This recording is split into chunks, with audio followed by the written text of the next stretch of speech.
Ganito ang Pilipinas. Okay lang sana na ganito ang kanilang kalagayan. Kung walang pera ang ating gobyerno, ilang araw na kayo dyan? Magdadalawang buwan na, sir. Kami lang yung pinakamatagal. Ito, ayan mga kababayan, itong pasyente na to ay galing ito ng Tacloban, Leyte.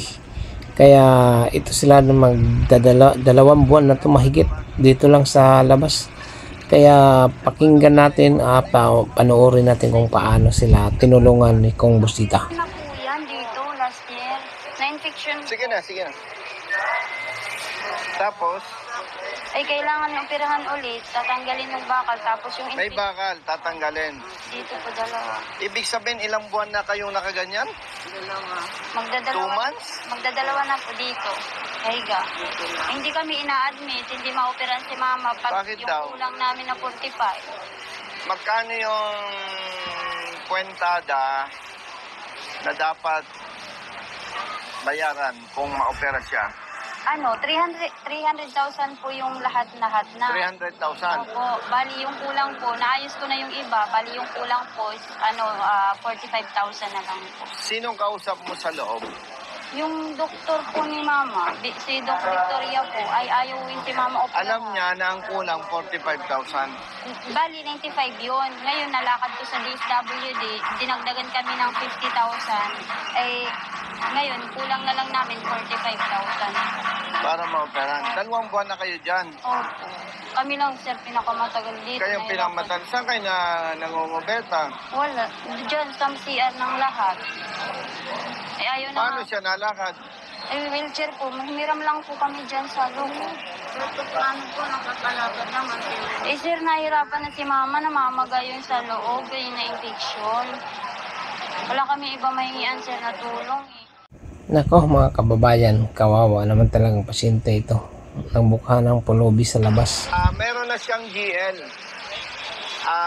Ang bill, ang kwentada, 300,000. Ang kulang na lang, 45,000 para ma-opera. Ang gusto, buo. Opo, kasi hindi sa loob, sir, eh, na kaya nahirapan kami. Sa Pacific po, babayaran. Sa Pacific, halika kapatid. Halika. Grabe, oh. Parang ang sarap mag-senador, ano? Para ipaayos to, ano? Ganito ang Pilipinas.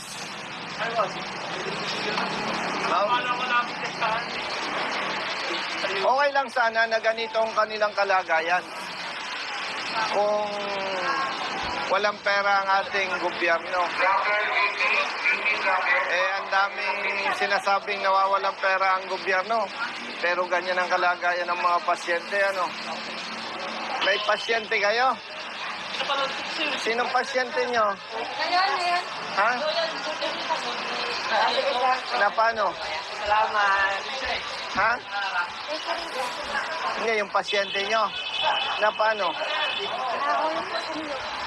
Na? Nahulog? Taga saan kayo? Ha? Sibuyan Island? Anak mo? Saan kayo nangungubeta? Diyan kayo natulog? Ilang araw na kayo dito? Grabe naman. Hindi na kayo naliligo? Saan kayo naglalaba? Ate mo, ate. Saan kayo kumakain? Minsan, kayo lang na. Minsan meron, minsan wala. May tumulong. Paano yung bata? Wala sa ano. Wala pa. Kaya wala makalakad sa pamilya. Nakakapayak naman ang kalagayan ng mga kababayan natin. At saka dito mamaya, ang nandyan po si... Saan bang entra? Pangalap na ng GL na 2 months nang nakahiga doon sa waiting area. Kasi ang estimated amount, Doc, nung director, no? Ay, hindi po. Okay. Doc, yung estimated cost ng operation and everything, 300,000. Ano pa bang opera? Dalawang hita po. Opo. May bakal na po last year. May bakal na. Dito po kami last year. Na-infection may bakal. po. Opo. Na infection. Ngayon, Doc, nakapag-produce na sila ng GL, guarantee letter na 300,000 yon, ang kulang na lang 45. Meron naman po kami mait na hindi pa kayo nagsilong sa social service. Hindi po, hindi po, kasi bawal daw kasi walang CPR. Yung parang mahigpit yung kay mama. Kasi kaya nahirapan Ano yung po. CPR? Po, walang po. Ano yung FDA? Hindi po siya. Food and drug na bawal kasi ang gobyerno bumili ng baka. Pag walang... So ano ang plano natin sa kanya? Po, Ano yan? kakasdaw. Sino po pang attending? Sa Pacific po. Hindi, sino yung doktor? Si Doc Victoria po. Victoria. Sa AO po. Ang pinagpaalala, Dok, ng family, kaya pinuntahan ko, considering na may feedback na nagkaroon ng infection, Parang nagkalat po. baka mabulok, maputol. Sino po nag-opera sa inyo dito? Opo, si Doc Corpus po yun, last year. Last year. Opo. Parehong nagka-infection. Oh, isa lang po. Bali, papagalingin daw muna. Anuhin muna ng gamit. Dok, 2 months na. Dito. Dito lang kayo. Yan, ganyan. Ano ang sabi ng doktor? Ano ang sabi ng doktor sa inyo?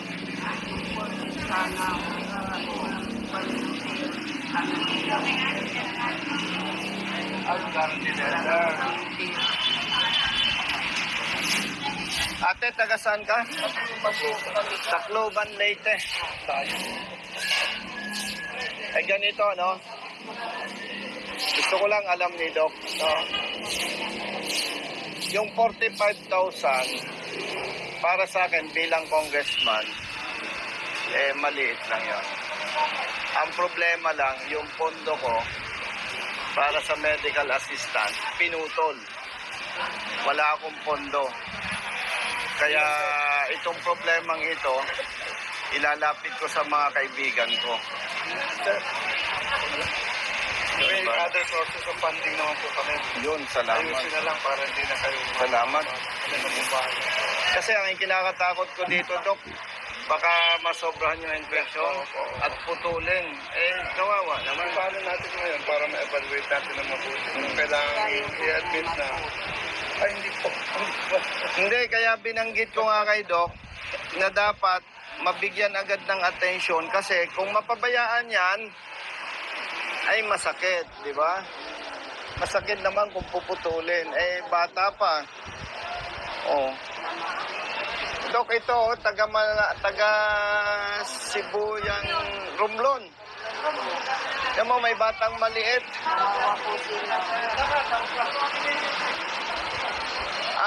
Brother Jerwin, hindi naman tayo namumulitika, no? Pag naupo tayo sa Senado, pa-priority ko ito. Kawawa, Dok, oh. Namin talaga. No? Taga Romblon. May batang maliit. Sino po yung pasyente? Ito, yung may pasyente nasa loob na ang masakit lang na parang hindi natin makita. May pera ang gobyerno, pero hindi kita sinisisi. Wala kasi, si Doc kasi wala naman sa posisyon para sumbatan ko. No, ang kinakalungkot ko, Doc, may pera naman ang gobyerno. Pero ang dinadanas ng ating mga kababayan, kumbaga, pag titingnan mo ang kabuuan pera ng gobyerno, barya lang itong problemang to. Nababanggit ko lang sa'yo, no? At nakikita ko naman yung mata mo, no? Parang halos maiyak ka na, eh. Nakikita, actually meron na kaming proposal. Kasi may lugar kami dyan. Pinapa-renovate. Gusto namin pa-renovate para parang temporary settlement. Medyo kulang sa pondo. Kaya hindi pa namin. Yung salitang kulang sa pondo, ayaw kong madinig yan. Hindi, naintindihan kita. No. Yung nakakausap mong iba, dahilan, kulang sa pondo. Pero pag tiningnan mo ang pondo ng gobyerno, malulula ka. Bilyones. Hindi na napupunta sa dapat mapunta. Yes, problema, corruption. Pasensya, ako kasi diretso akong magsalita, eh. At yun nga, no, yung kapatid, yung kulang, si Doc nang tutulong. Pero kung hindi pinutol ang pondo ko para sa medical assistance, hindi na ako pupunta dito. Papadala ko na lang sa'yo. Sana mga kababayan ay maraming doktor ang ganyang ugali din na tumulong sa mga mahihirap at may mga sakit, may mga karamdaman. Sana naman bigyan siya ng mahabang buhay at saka ipagpatuloy niya ang kanyang pagtulong sa mga pasyente. Ipanatag mo na ang kalooban mo, pati ikaw ha. Si Doc San Pedro na yung kausap natin. At ang hinihiling natin, habang pinaimbestigahan niya yung sitwasyon ninyo, yung kalagayan ninyo, nire-request natin na as soon as possible, pinakamabilis na panahon, mailipat na kayo doon. Pero, Dapat 14, wala kaming pambayad. Ngayon, schedule ulit. napausad ng napausad. Sige lang. Pwede naman kayo pasok kahit hindi kayo maoperahan agad. Hanggang mahanap yung schedule. At ang maganda, Wala na kayo dito. Sa hospital na kayo. At ang maganda, kung nasa loob kayo, baka may kailangang medication, makakabuti. No. Hindi, wag mo lang kalimutan mo na yung kausap mong doktor. Ha? Ako na po. Kalimutan mo na yon. Ang kausap mo si Doc San Pedro na. Kasi pag laging sasabi mo ayaw ni doktor, magagalit ako sa'yo kasi nandito na si Doc San Pedro eh. Lahat ng kausap mo, kalimutan mo na. Ang kausap mo na si Doc San Pedro. Ayos. Wala ka nang babanggiting ayaw ni Doc, nabago. Wala nang ganon. Malinaw sa'yo. Malinaw sa'yo, ha? Ha? Pasalamat sa Diyos. Ha? At pasalamat kay Doc San Pedro. Yung sa inyo, hindi natin pwedeng ipabalikat lahat kay Doc.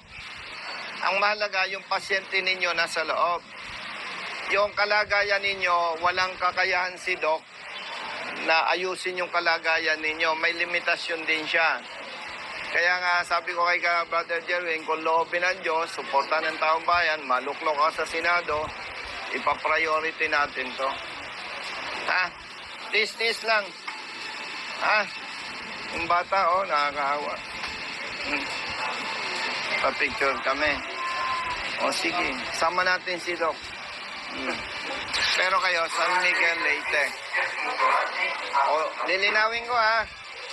Yung mga nakaraan, kung sino man kausap mo, kalimutan mo na. Tapos na yon. Basta ang kausap mo, si Doc San Pedro. Okay? May number naman ako sa'yo. Kumustahan na lang. Panatag mo ng kalooban mo. Swerte mo, na-tsempo natin si Doc San Pedro. Okay? Ha? Sige. May hanap buhay ka ba bago ka nadala dito? Ay, ikaw. Nag-aalaga. Sige. May nagbibigay. Pag nagbigay ako, baka makasuhan pa ako ng Comelec. Ano? Nakakatakot ang Comelec eh. Ang Comelec, makapangyarihan eh. No, baka malasin. Pasensya na ha. Ganito, pagka may advice na si Doc, pwede na kayong umuwi ng Tacloban, Leyte, San Miguel, Leyte. Ha? Hindi, huwag niyong problemahin yung follow-up.